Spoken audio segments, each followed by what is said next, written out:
I've learned the art and mastered the process. Everybody say process. Process. This is what I discovered. Ano ba yung sales process?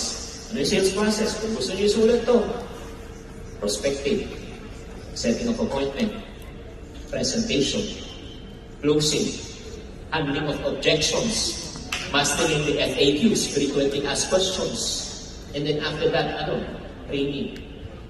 After that, ulitin? Diba? Prospecting, setting of appointment, presentation, closing, follow-up, training. Yes, sir? Yan ang na-discover ko. Noong nagbenta ako sa real estate, I sold 35 units in 60 days. Noong nagbenta kami ng insurance, we were the biggest and the largest organization.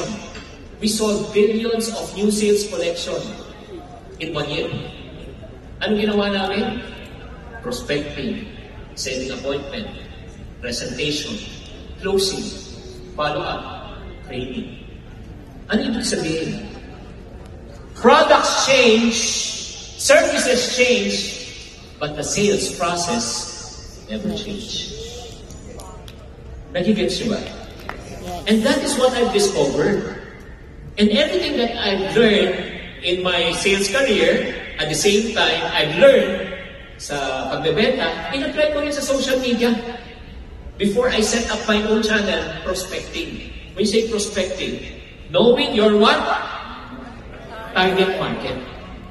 And I hope you're taking down notes. Ma-apply nyo itong process na ito. When you talk about target market, syempre, number one, who are the people in the neighborhood? In the neighborhood. In the neighborhood. Hindi na nga pinanganak